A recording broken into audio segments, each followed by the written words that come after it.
ရှင်သည်ဝက်လိကိုကြောက်တဲ့နဂါးနတ်ဘုရင်ဖြစ်ရပ်မှန်ဇာတ်လမ်းကိုမြင့်ဦးနှင့်မဝင်းအေးတို့မှာကြံတောရွာတွင်နေထိုင်ကြသည့်ဆင်းရဲသားဇနီးမောင်နှံဖြစ်သည်အိမ်ထောင်သက်တစ်နှစ်ကျော်ခန့်ရှိလာသောအခါတွင်မဝင်းအေးမှာကိုယ်ဝန်ရှိလာခဲ့လေသည်သားသမီးရတော့မည်ဖြစ်သဖြင့်ကိုမြင့်ဦးနှင့်မဝင်းအေးတို့အလွန်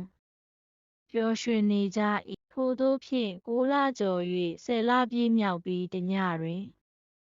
မဝင်းအေးမှာဗိုက်နာလာသဖြင့်ကိုမြင့်ဦးလည်းရွာထဲမှလက်သည်ဒေါ်ပူအားအပြေးလွှားသွားရောက်ခေါ်ဆောင်လေသည်ဒေါ်ပူရောက်ရှိလာသောအခါတွင်မဝင်းအေးအားစမ်းသပ်ကြည့်ပြီးကိုမြင့်ဦးအားလိုအပ်သည်များကိုမှာကြားကာမဝင်းအေးအားအိပ်ခန်းအတွင်းသို့ထည့်၍ကလေးမီးဖွားပေးရန်ပြင်ဆင်လေသည်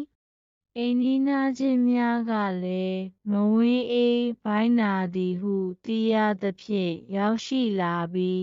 အမျိုးသမီးများကအခန်းထဲသို့ဝင်၍ဒေါ်ပူးကိုကူညီပေးနေကြသည်ငွေတွန်သံကြားလိုက်ရသဖြင့်အိမ်ပေါက်ဝမှထွက်ကြည့်လိုက်ရာအလွန်ထူးဆန်းလှသည့်မြင်ကွင်းကြောင့်ကိုမြင့်ဦးထိတ်လန့်တုန်လှုပ်သွားရသည်သူမြင်တွေ့လိုက်ရသည်ကမြလရောင်ရီရီအောက်တွင်အနက်ရောင်အကြေးခွံများဖြင့်မြွေကြီးတစ်ကောင်ရောက်ရှိနေကြပြီးအိမ်ဘက်သို့ကြည့်ကာတွန်နေသောကြောင့်ဖြစ်သည်မြွေနက်ကြီးမှာလူကြီးလက်မောင်းသာသာခန့်ကြီးမားပြီး